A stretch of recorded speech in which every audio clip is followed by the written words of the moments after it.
사도행전 10장 1절부터 9절 말씀 봉독하겠습니다. 가이사라에 고넬료라 하는 사람이 있으니 이달리아 부대라 하는 군대의 백부장이라.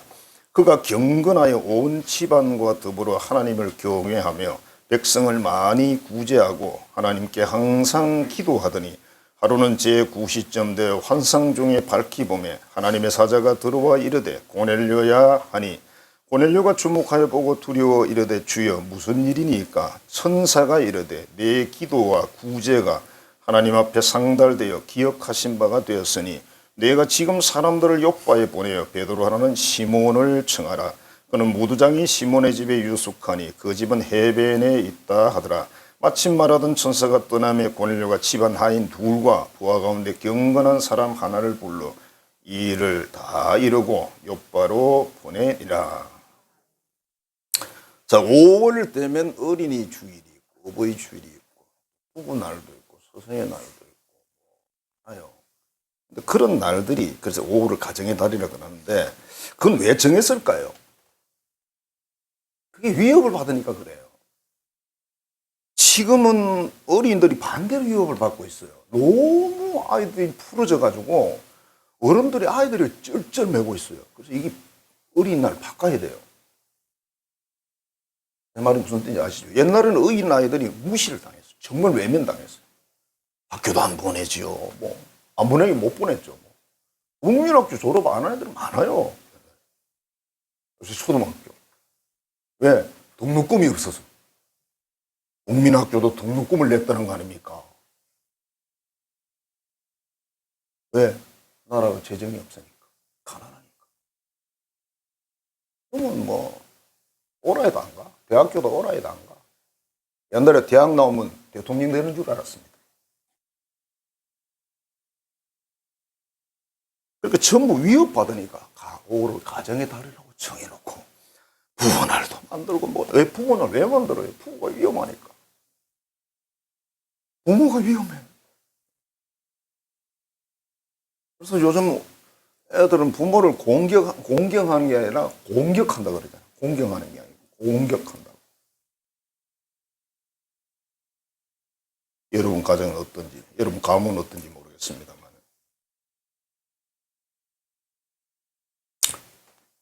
자, 우리 옆 사람에게 세우자. 시작. 네, 멋진 가정 세우자. 가정은 세우는 겁니다. 가만 놔두면 훌륭한 가정이 되는 것이 아닙니다. 절대로 안 됩니다. 그런 일은 이 지구상에 일어나지 않습니다. 많은 믿음 좋은 사람들이 이렇게 말합니다. 가만 놔두면 다 돼. 믿음이 너무 좋아. 예수님보다 믿음이 좋아. 자, 2001년 25년 전입니다. 9.11 사태라고 미국에서 일어났던 사건 아시죠? 저는 지금도요 생생합니다. 야, 무슨 비행기가 건물을 가서 들이받냐? 영화도 아닌데. 우리 두 대인가 들이받았죠. 하나는 군무으로 갔고. 오전 8시에서 10시 사이에 일이 일어났는데 미국에서 일어났고 이슬람 테러주의자가 이슬람 교회의 원리가 그거예요. 테러가 원래 그대로 원리입니다. 그런데 사람들이 이렇게 말합니다. 착한 이슬람은 가짜 이슬람이에요.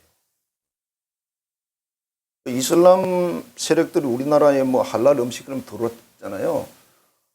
사람들이 아니 세상 사람들은 돈 많이 벌어 좋겠네 그러고 정치인들은 끌어들여가지고 이용하려고 그러고 그랬잖아요 그때. 대구 지역도 하나 있었고요. 전라도 군산 지역도 하나 있었고 이 지역에 죽기 살기로 교회가 싸워가지고 막아놨잖아요. 그러면 안 되니까 그러죠. 이슬람 정말 무섭습니다. 신천지면 무서운 게 아닙니다.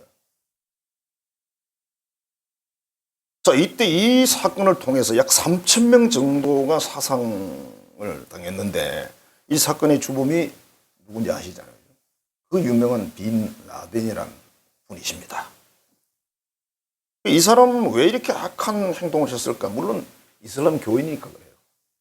첫째가 이슬람 교인이어서 그렇고 둘째가 가정에 문제가 있다. 그래 가정 웬만하면 다 문제 있어요. 이진공 목사 가정에는 문제가 없었을까요? 우리 애들은 우리 집안이 문제가 없을까요? 다 있는데 사람이 있는 곳은 다 문제가 있습니다. 아버지는 너무 부자였어요. 군이 22명밖에 안 됐습니다. 이름이나 기억 하나 몰라. 자식이 54명인데 아이고야. 뭐 순번을 뭐 어디 가면 이렇게 명찰을 달아주듯이 그지? 1번, 2번, 3번, 54번 이렇게 붙여야 될 것 같아요. 그 중에 이 빈나들이 17번째 아들이었답니다. 근데 어머니가 다른 어머니하고 달랐나 봐요. 다른 시리아 지역 어머니라 그러니까 뭐 노예라고 그러는데 뭐 그 사람들이 노예겠죠 뭐. 그래서 굉장히 그 놀림을 받고 분노를 많이 쌓아서 그래 뭐 그렇다 그러는데 제 생각에는 그냥 이슬람 교인이기 때문에 가정의 역할이 있죠. 요한 웨슬레라는 그 영국의 유명한 분이 계시잖아요. 이 목사님이신데 이분은 감리교 상설자이기도 하고 어머니가 그 유명한 수산나 마리아죠, 그죠? 이 집에 자식이 몇 명인지 아세요? 19명. 여러분 3명, 4명 미안해요. 난 2명밖에 안 나누고 또 그렇게 말하면 안 되는데 아휴, 한 명이 더 힘들어. 차라리 7명 되면 더 쉬워. 왜? 위에 놈 한 2놈만 잘 그냥 좀 족쳐놓고 잘 키워놓으면 알아서 하거든. 다 알아서. 알아서 다 해. 동생들 똥 싸면 닦아주고 목이 쉬고 다 해. 여도 보니까 뭐 예수 믿는 사람 12명 나왔는데 보니까 다 12제자들이 알아서 하더라.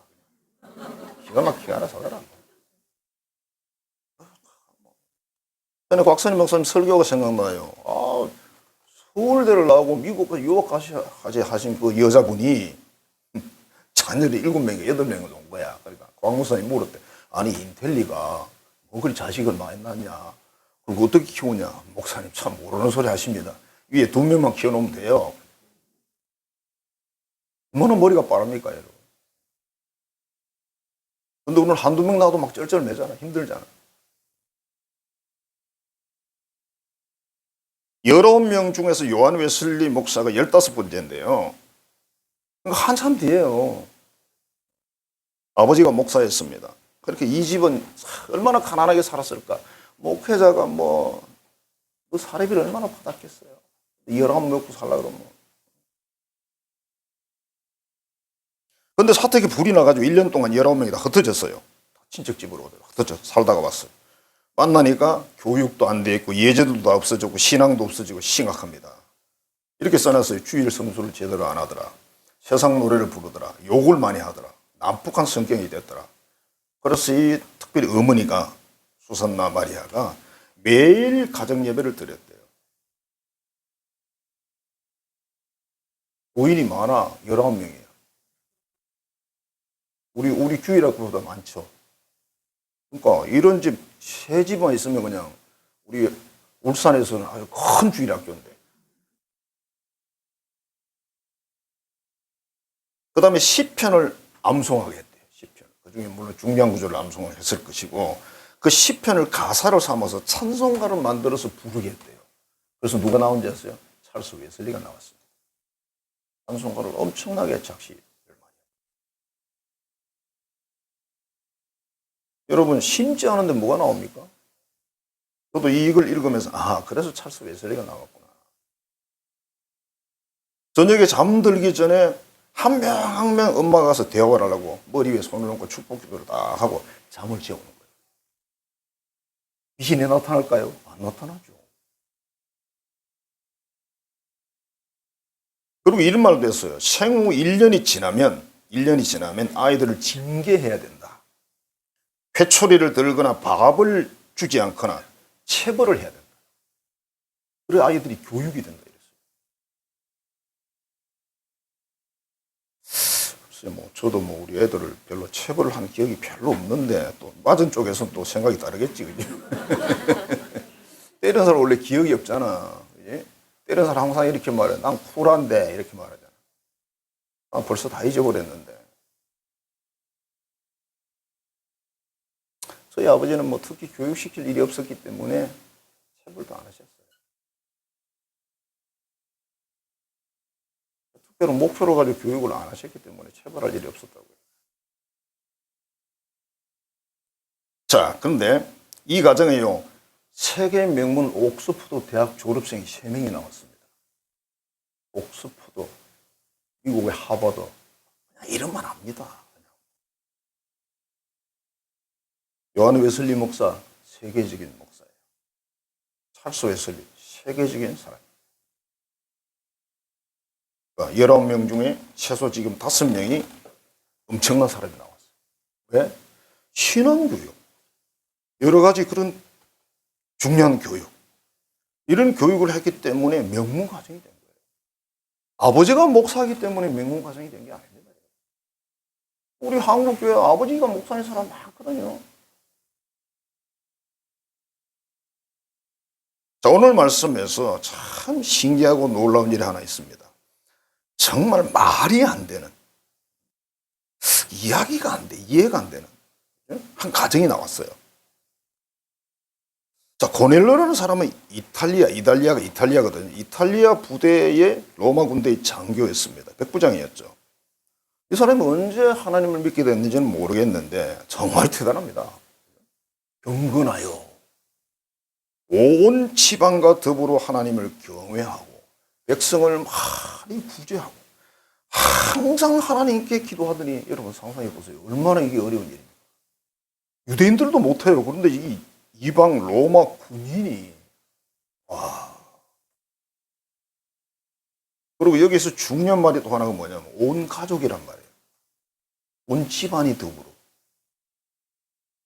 뭐 한두 사람이 하는 건 이해가 되는데 온 집안이 더불어 뭘 했어요? 하나님을 경외하고 백성을 구제하고 하나님께 기도했대요. 그래서 어느 날 오후 3시에 기도를 하고 있었는데 기도 중에 천사가 나타났어요. 물론 고넬료가 처음 봤어요. 천사를. 천사가 자기 앞으로 걸어옵니다. 고넬료야. 그래서 깜짝 놀라고, 예, 하나님이 너의 기도와 구제를 기억하셨다. 사람을 옆바로 보내서 베드로라는 사람을 청해라. 베드로가 오죠, 그죠? 베드로 와서 뭘 했습니까? 예수님에 대한 복음을 전했어요. 예수님이 복음이잖아요. 예수님을 믿어 구원받는다는 것을 이야기해 줬어요. 그날 사람들이 그냥 그 온 사람들은 다 마음이 간절한 사람들이기 때문에 숫자가 많아요. 이 고넬료 온 가족과 그 집안과 그 친구들이 다 모였어요. 그 성경 10장을 쭉 읽어보시면 다 나와요. 그러니까 얼마나 영향이 대단한 사람입니까? 주변에 군인 친구들 다 불렀다고, 자기하고 친한 사람. 그러니까 베드로가 딱 등장하니까 참 무릎 꿇고 절하잖아요. 절할 대상이 아니거든요. 절은 베드로가 해야 돼. 세상적인 이치로 보면. 근데 왜 이 백부장이, 군인이, 서슬이 푸른 그 지배하는 군인이 전부 절을 했을까? 하나님의 사람이니까. 하나님을 믿고 하나님을 경외하기 때문에 하나님이 보낸 사람도 중요한 거예요. 정말 베드로는 중요한 역할을 했죠. 그죠? 말씀을 전하는 중에 성령이 그냥 임해. 성령 받아라 이런 말 안 했어요. 안수 없었습니다, 여기서는. 자, 우리도 진짜 똑같은 인생을 살고 똑같은 신앙생활을 하지만 신앙생활 잘하기 쉽지 않고 인생살이 잘하기 쉽지 않잖아요. 근데 고넬료는 정말 특별한 사람이에요. 정말 상식적으로 이해가 안 되는 사람.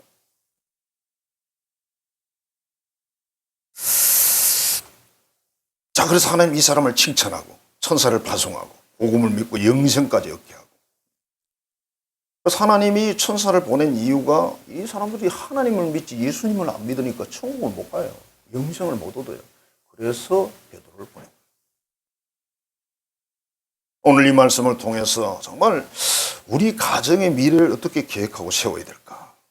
우리도 어떻게 하면 우리 가정이 하나님의 인정을 받고 칭찬 들을 수 있을까? 그리고 이 복을 받고 사람들에게 정말 증거가 되는 그런 가정이 될 수 있을까 하는 결단을 할 수 있기를 축복합니다.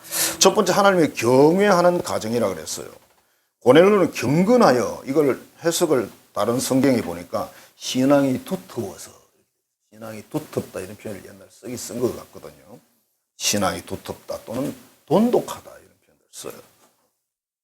얼마나 신앙이 좋은지 하나님을 경외하고 구제를 많이 하고 항상 기도했다. 그래서 이 집을 경건하여 그랬잖아. 그 주제가 앞에 나와 경건하여 그랬거든요. 경건한 가정이 이런 가정이다. 예수 믿는 사람은 경건하게 살아야 돼요. 생각도 말도 행동도 경건하게 거룩하게 살아야 된다니까요. 그게 정상이에요. 그런데 뭐 대충 사는 게 뭐 괜찮은 줄 알고 어떤 사람은 이렇게 말해. 하나님 다 용서하시. 뭔 소리를 하는 거예요. 성경 어디에 용서한다고 되어 있어요. 그렇게. 회개하면 다 용서받는데 회개가 마음대로 됩니까? 회개는 그렇게 되는 게 아니에요. 병이 밖에 있을 때는 물리치기 쉽지만 내 안에 들어오면 물리치기 어려워요. 죄라는 것도 그렇습니다. 자, 하나님을 두려운 마음으로 섬긴다, 경외한다. 이건 두 가지로 해석합니다. 하나님이 굉장히 무섭다. 하나님 그러면 핫자만 나와도 벌벌 뜨는 거예요. 하나님. 막 싸우다가도 하나님이 그러면 그냥 탁 닫는 거예요. 그게 하나님을 경외하는 거예요. 그 다음에 하나는 하나님의 너무나 우리와 차원이 다른 능력 때문에 존경. 그게 뭐냐면 홍해를 건너는 장면에서 애굽의 군대가 물에 빠져 죽잖아요. 그 장면을 이스라엘 백성들이 다 봤어요. 바닷물이 갈라지고 합쳐지는 걸 다 봤어요. 그게 경외하는 거예요. 벌벌 떨리죠. 영화를 봐도 영화를 보니까 그냥 멋지더라고. 영화는 멋져. 벌벌 떨리는 게 아니고. 근데 그 현장에 있던 그 사람들은 얼마나 하나님에 대해서 두려워했을까. 전율을 느끼지 않았을까. 와, 하나님. 정말 대단하다. 무섭다와 존경한다. 동시에. 그죠? 애굽에서 장자들의 죽음도 마찬가지였어요. 다 죽었잖아요. 문설주에 피 한 바른 가정 다 죽었어요. 근데 애굽 사람도 문설주에 양의 피만 발랐으면 안 죽었습니다. 그게 하나님의 계약이니까. 그 영화에 보면 이웃 사람들이 빌려다 막 바로 이렇게 해요. 이사야가 6장에 보면 하나님을 만나고 이렇게 고백합니다. 난 죽었습니다. 왜 하나님 만나면 죽는 거니까. 사람이 직접 대면하면 죽는 거죠. 오늘 말씀에 고넬료가 천사 만나죠. 사도 요한이 요한계시록에 보면 예수님을 만납니다. 죽은 자 같이 됐다. 앞에 엎드러져가지고. 죽은 자가 뭡니까? 얼굴이 사색이 된다는 거죠. 팍 엎어져가지고. 왜? 예수님을 봤는데. 사도 요한은 예수님의 생전에 같이 살았잖아요. 그렇게 그 어떤 권세가 무서웠다는 거죠. 자, 이런 상태를 경이롭다 이렇게 표현하고 이걸 경외심이라는 표현을 합니다. 자, 우리가 어떤 어마어마한 절경을 보면서도 전율을 느끼지 않습니까? 와, 이게 정말.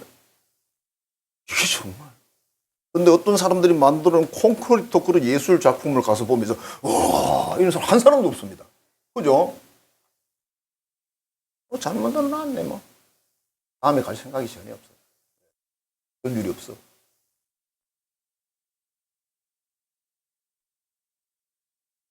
부활이라는 영화 중에 부활이라는 영화가 있는데 로마 백부장을 그 주인공을 하는 그런 게 있습니다. 플라비우스라는 사람이 주인공인데 이 사람이 예수님의 처형을 명령하고 그리고 예수님이 3일 뒤에 부활한다는 그런 소문을 듣고 3일 뒤에 그 진짜인지 가짜인지를 조사하는 그런 역할을 합니다. 군대를 끌고 예수의 제자들을 급습합니다. 갔는데 어떻게 갔는데 자기가 혼자 예수님과 제자들이 있는 그 다락방에 딱 들어갔어요. 딱 들어갔는데 전부 막 충격을 받아 놀라가 쳐다보고 있는데 이분이 더 충격받았어요. 왜요? 예수님이 거기 계셨어요. 예수님이 그 배우도 예수님 얼굴을 보면요 꼭 시골 사람 비슷해요. 그래가지고 예수님이 막 아주 환한 웃음으로 웃으며 제자들하고 음식을 나누고 이렇게 한 장면을 이 백부장이 딱 보는 순간 그냥 우리말로 하면 얼어붙어 버렸어요. 오, 어떻게 더 할 수가 없어요. 근데 밖에서는 막 다른 군인들이 왔다 갔다 하는 거예요. 그래서 뛰어나가가지고 여긴 없다. 여기 제자들이 없다. 따돌렸어. 그리고 다시 나중에 다시 찾아와. 다 보내고 다시 찾아와가지고 멀리서 이렇게 쳐다봅니다. 예수님을 쳐다봐요. 이게 가능한 일인가? 이게 뭔가? 도무지 해석이 안 되니까 정말 죽은 사람이 살아났네. 그래서 그때부터 이분이 계속 예수님을 따라다녀요. 제자들. 처음엔 제자들도 경계를 하다가 나중에는 이제 같이 움직여요. 어디까지 가냐 하면 예수님이 성천하는 장면까지 따라가요. 그러니까 성경에 보면 어느 백부장 이야기가 나오잖아요. 그죠? 그래서 아마 그걸 상상해서 이 영화를 만들었지 않았을까. 이 사람이 딱 부활하신 예수님 보는 첫 장면에서 딱 그걸 어떤 경외심이라 그렇게 말할 수 있겠죠. 온 가족이 더불어 그렇게 했다. 자, 우리 가정에서 하나님과 하나님의 계명이 가장 존중받아야 여러분 신앙이 좋은 가정이에요. 하나님 말씀이 이렇다 그러면 전 꼼짝 안 해야 돼요. 하나님이 이랬다, 하나님의 계명이 이렇다 그러면 더 이상 말을 안 해야 돼요. 하나님의 권위가 여러분 가정에서 가장 존중받고 가장 권위가 있어요. 그게 아니라 남편의 권위, 아내의 권위, 자식들의 권위가 더 높고 그러면 안 되죠. 훌륭한 가정이 아니에요. 훌륭한 신앙의 가정은 아닙니다.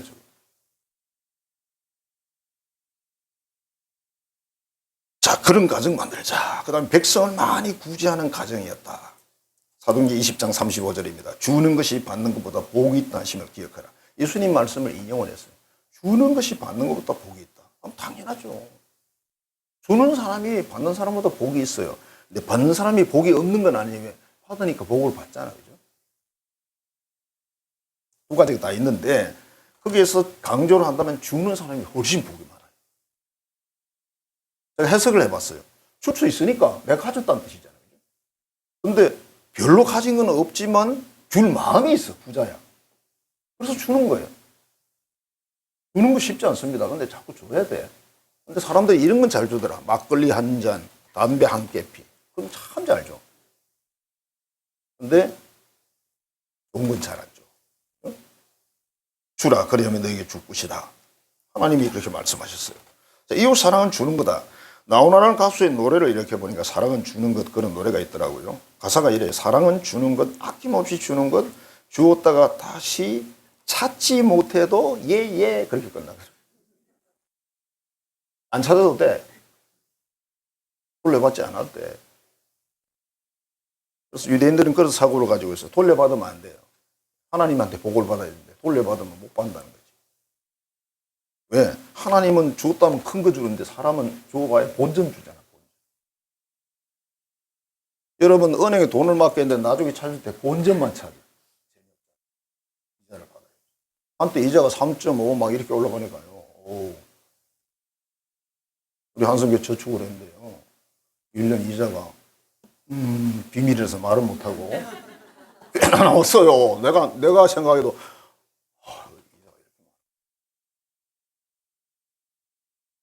참된 사랑은 주는 거다. 성도의 가정은 많이 수입해서 많이 지출하는 그런 게 목적인 가정이 아닙니다. 많이 수입해서 많이 드리고 지출하면 좋습니다. 자기를 위해서가 아니라 나를 위해서도 쓰세요. 쓰시는데 남을 위해서도 쓰는 거예요.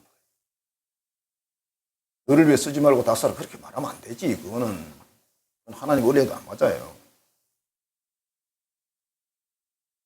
이웃에게 많이 베푸는 사람이 신앙이 좋은 사람이다. 맞지 뭐. 받는 사람보다. 그런데 이웃에게 주는 건 물질만이 아닙니다. 영적 교훈도 주고 인생의 상담도 해줄 수 있고 대화도 할 수 있고 동행도 할 수 있고 여러 가지 기술적인 그런 걸 나눠줄 수도 있고 줄 거 많아요. 아무것도 줄 거 없으면 밝은 얼굴로 인사라도 열심히 주세요. 난 줄 게 없어요. 이거밖에. 자, 가정의 달인데 오늘은 부부 이야기 좀 하고 싶은데요. 부부 간에 서로 주는 이런 어린이 주일 있고 어버이 주일 있고 부부잖아요. 헤롯이라는 그 예수님 당시 왕이 아내를 사랑했는데 어떤 사랑을 했냐면 부인이 10명이에요. 가장 사랑하는 그 아내가 하나 있어요. 마리암메라고 있는데 전쟁에 나갈 때 비밀 문서를 이렇게 써놨대요. 만일 전쟁 때 내가 죽으면 저 여자는 죽이라. 왜? 다른 남자한테 가면 안 돼. 너무 사랑하기 때문에. 그러니까 사랑하지 말라 그러잖아요. 제발 좀 사랑 좀 하지 말라.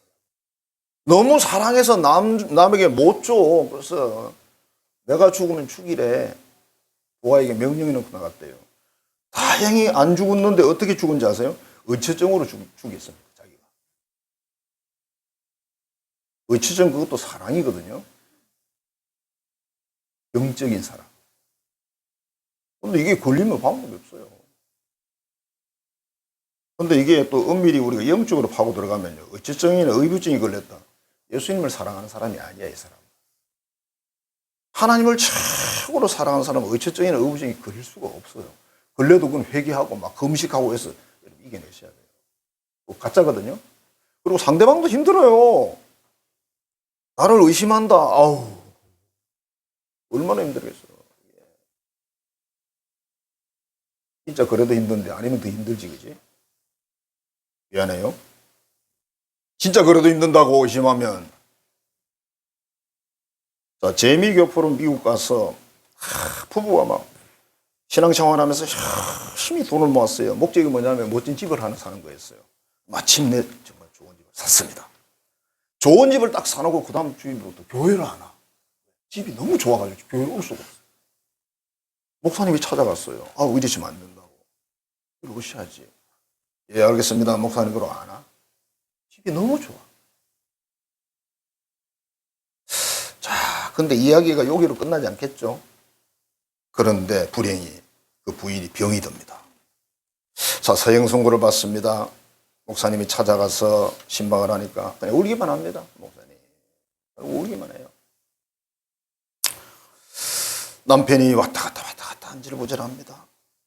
아내가 점점 죽음이 가까이 오니까 남편이 더 막 병원 복도에서 왔다 갔다 해요. 부인이 결국 세상을 떠났습니다. 염을 하는데 장의사에게 남편이 이런 말을 했습니다. 장의사님, 제가 부탁이 하나 있습니다. 집사람 손가락에 굉장히 비싼 거예요. 사람이 죽을 때 이게 불어가지고 안 빠져. 한지 좀 빼주시고, 집사람 그 치아에 금부채가 좀 붙어 있습니다. 좀 빼주시면 안 될까요? 장의사 거절했대요. 자, 무슨 말인지 아시겠죠? 자, 소설 써볼까요? 그 부인이 죽고 그 남편은 돈 많고 좋은 집에서 행복하게 살았대요. 누구하고? 젊고 예쁜 세대하고. 자, 결론 말하겠습니다. 예수님을 사랑하지 않고 부부가 물질을 뜨겁게 사랑했더니 그 물질이 가정을 삼켜버렸어요.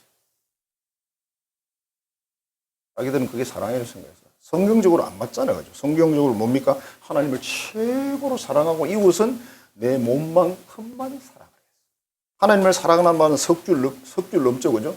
이웃 사랑하는 말 한 줄이 안 돼. 거꾸로 하시면 안 됩니다, 여러분. 이웃을 그렇게 거꾸로 사랑하면 안 된다고. 석 줄 대 한 줄이 안 된다니까요. 여러분 말씀 찾아 읽어보세요. 글자 수를 세보세요. 아니면 할 일 없으면 뭐 글자 센다는데. 어느 박사 부부입니다. 남편은 사업가예요. 사업을 잘하는, 돈을 잘 버는 그런 훌륭한 사업가입니다. 아내는 또 대학 교수입니다. 야, 이 정도면 뭐 전설적인 가정이지, 그지? 근데 이 부부는 30년 동안 냉전입니다. 냉전. 따뜻한 대화도 없고, 쳐다보면 인상 돌아가고. 세상적으로 볼 때 너무 훌륭해. 자녀들도 뭐 잘 키워놨겠죠, 뭐.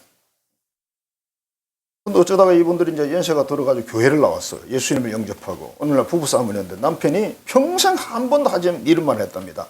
여보, 미안해요. 내가 잘못했어. 그랬대. 세상에 그 남편이. 근데 부인이요.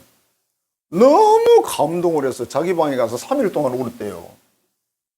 30년 냉전. 예수 없는 가정.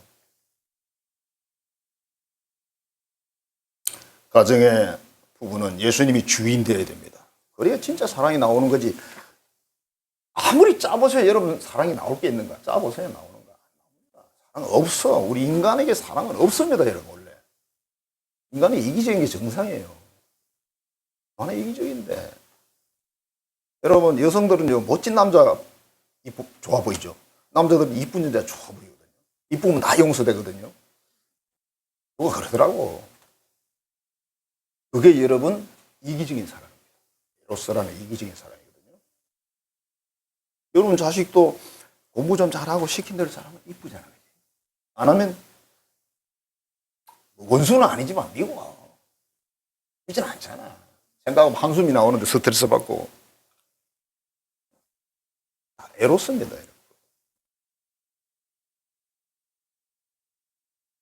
자, 이웃사랑, 뭐 부부간의 이웃사랑이죠. 이웃사랑도 결국 예수님이 주인이에요. 온 가족이 더불어 이웃을 많이 구제했다. 이웃을 사랑하고 돌봤다, 보살폈다, 그런 뜻이잖아요. 그 다음에 항상 기도하는 가정이라고 기록되어 있어요. 기도. 온 집안이 더불어 이렇게 말할 수 있습니다. 항상 같이 기도를 했다. 그러니까 우리 뭐 소고기로 말하면 A 플러스, A 플러스, A 플러스, 2 플러스, 3 플러스 소고기. 그런 가정입니다. 저는 우리 믿는 가정 중에 가장 지혜로운 가정이 누구냐, 믿는 사람 중에 가장 지혜로운 삶이 누구냐고 저에게 물어보신다면 저는 이렇게 말하고 싶습니다. 하나님께 기도하는 사람. 기도 안 하는 사람은 서울대 저가 할아버지를 나와도 성경적으로 미련하고 어리석고 무지한 사람이에요. 육신적으로 똑똑하지. 정말 하나님의 작품을 우리가 가서 감상하면서 영적으로 열려있는 사람은, 기도 많이 하는 사람은 들어가면 다 은혜를 받아요.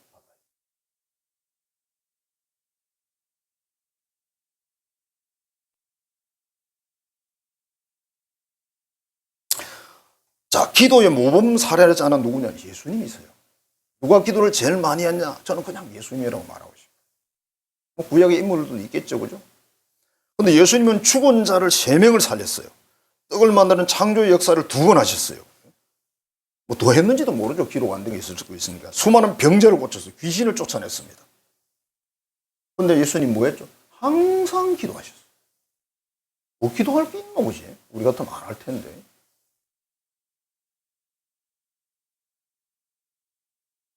(40일) 금식 기도는 왜 하셨대? 누가 그러대? 41일 못하게 하시려고 40일 하셨다대? 그래서 40일 금식한 사람들이 41일 절대로 안 한답니다. 왜? 예수님보다 더 하면 안 되니까. 근데 문제는 뭐냐면 2번 하면 80일이야. 제가 알던 해남의 목사님은 7번 했거든요. 4, 7, 28, 280일 했어요.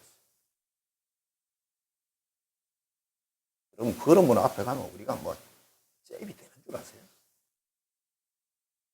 여러분, 신앙생활 하면 하고 하는 게 아니에요. 그런 사람 무조건 존경해야죠. 제가 여러분 말씀드린 게 뭡니까? 내가 못하는 거 하는 분을 나는 존경한다. 내가 하는 걸 하는 분을 나는 존경은 안 해요. 그냥 인정만 해요.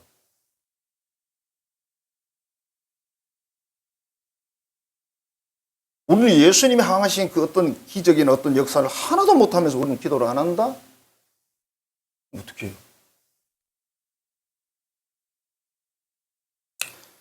기도를 우리는 뭐 우리가 집중적으로 하는 기도도 있지만은 특히 뭐 서양 사람들 이런 사람들 보면 매일 3번 그렇게 나누어서 기도를 하는 경우가 있다. 그다음에 5번을 하루에 쪼개가지고 기도하는 사람도 있다. 어떤 경우는 뭐 수도사 같은 이런 경우는 거의 7번을 쪼개가지고 기도를 합니다.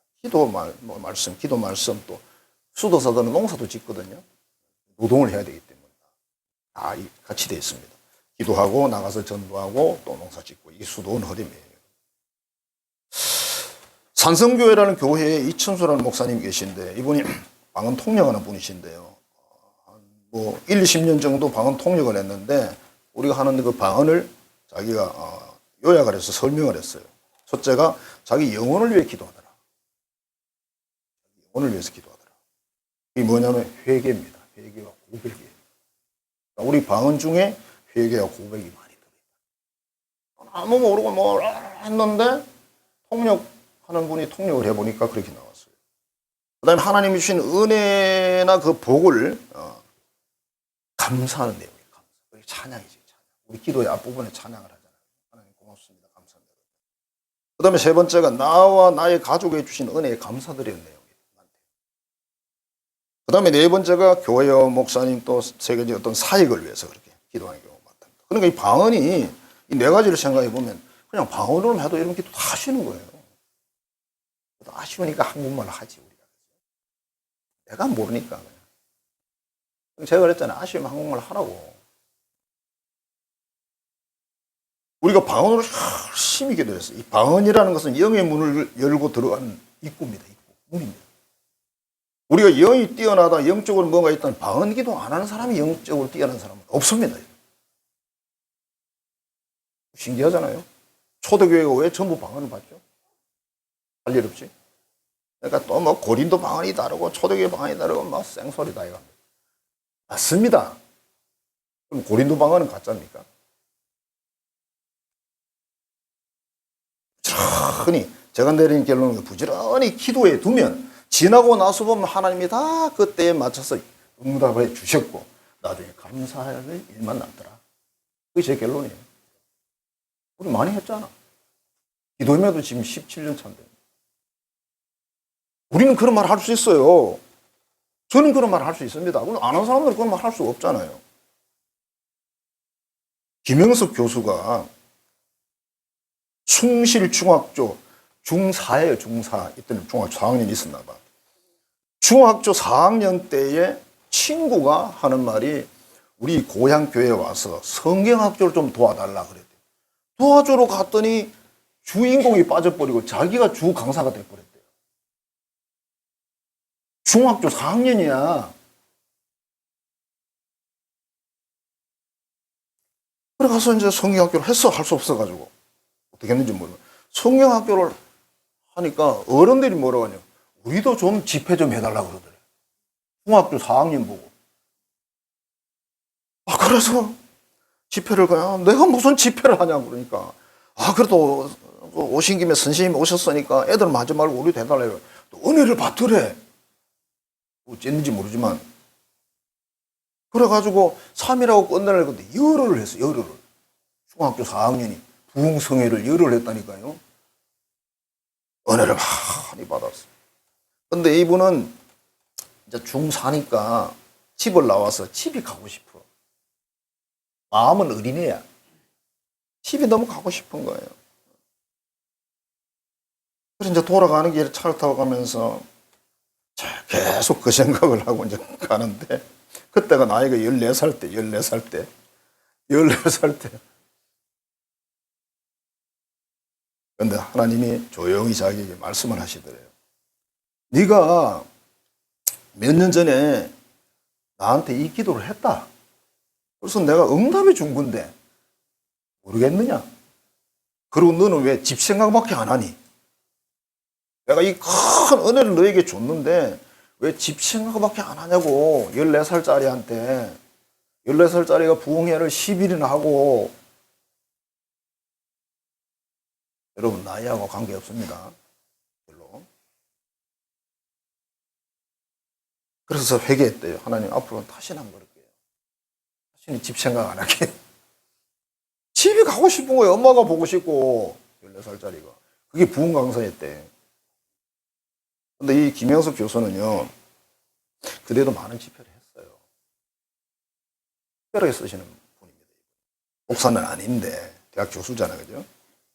자, 하나님은 기도를 반드시 이루시고 응답하신 오늘 본문의 고넬료가 바로 그 대표적인 예예요. 온 가족이 그랬다. 자, 우리 가정의 미래를 어떻게 설계하고 끌고 나갈까? 하나님을 경외하는 가정이에요. 하나님이 제일 여러분 집에서 높아야 돼요. 하나님의 계명이 가장 우선돼야 돼. 하나님 하 그러면 벌벌 떨어야 돼. 가다가 멈춰 서야 돼. 우리 그런 찬양 있잖아요. 주님 말씀하시면 내가 멈춰 서리다. 주님 말씀하시면 내가 가리다. 노래는 잘 불러놓고 주님 말씀하셔도 가버려. 기후로 날아가 버려. 아니지. 여러분 자신부터 누구를 가르치지 마세요. 여러분 자신부터 내가 정말 하나님 그게 정말 여호와를 경외하는 과정이에요. 하나님의 계명을 지키기 위해서 그분을 두려워하고 그분을 존중하고. 존중하는 게 뭡니까? 계명 지키는 게 존중하는 거예요. 십계명 지키는 게 존중하는 겁니다, 여러분. 그럼 이웃을 섬기자. 이웃 중에 여러분 가족. 너무 통이 큰 사람은 가족은 버리고 딴 사람 섬기잖아요. 항상 기도한다. 항상 기도한다. 하나님의 도움이 반드시 필요하고 하나님의 지혜가 반드시 필요하기 때문에 예수님이 기도를 하셨고 기도를 하라고 말씀을 하셨어요. 사도들이 기도 많이 했고요. 사도를 이후에 속사도라 그러는데요. 그 사람들도 기도 많이 했고 우리 신앙의 선배적인 훌륭한 분들은 기도를 정말 많이 하는 분들이십니다. 현대 교회도 마찬가지. 기도를 정말 많이 하는 분들이 훌륭한 분들. 정말 하나님을 경외하고 섬기는 사람들입니다. 자, 그래서 여러분 가정이 정말 하나님의 칭찬도 받고 인정도 받고 천사도 보냄을 받고 또 우리가 해야 한 모든 것들이 다 하나님이 다 기억하셨다. 그런 말씀도 듣고 이런 축복이 이어지는 여러분 가문이 되고 가정이 되기를 주 이름으로 축원합니다. 기도하겠습니다. 하나님 사랑합니다. 감사합니다. 로마 군인 고넬료 그의 가정 정말 특별합니다. 이 모든 것들이 고넬료라는 한 인물이 하나님을 경외하고 구제하고 기도함으로 온 가정을 그렇게 만들었고 주변 친구들에게 영향력을 끼쳐서 그들조차도 다 베드로 사도의 복음을 듣게 하기 위해서 불러 모은 사건들을 보면서 그 결과를 보면서 우리가 정말 하나님 앞에 경건하여 그랬습니다. 경건하여 이 모든 일을 했다고 했습니다. 여기 모든 자녀들이 정말 경건하여 하나님의 칭찬과 인정을 받고 영육간의 복을 받게 하여 주옵소서. 예수님 이름으로 축복하며 기도하옵나이다. 아멘. 이제는 이 땅에 우리를 보내시고 가정을 만들어 세워주시고 예수 안에서 이 모든 것을 누리며 살아가게 하신 구주 예수 그리스도의 은혜와 그 모든 것이 이루어질 수 있도록 역사하시고 인도하신 하나님 아버지의 지극하고 크신 그 사랑하심과 항상 우리의 걸음 인도하시고 감동하시고 역사하셔서 모든 것이 합력하여 선을 이루게 하시는 성령의 교통 교제하게 하시는 역사가 고넬료 가정처럼 정말 멋지고 칭찬받고 명품 가정을 만들기로 결단하는 모든 자녀들의 머리 위에 가정 위에 이제로부터 영원토록 함께 하시기를 간절히 축원하옵나이다. 아멘.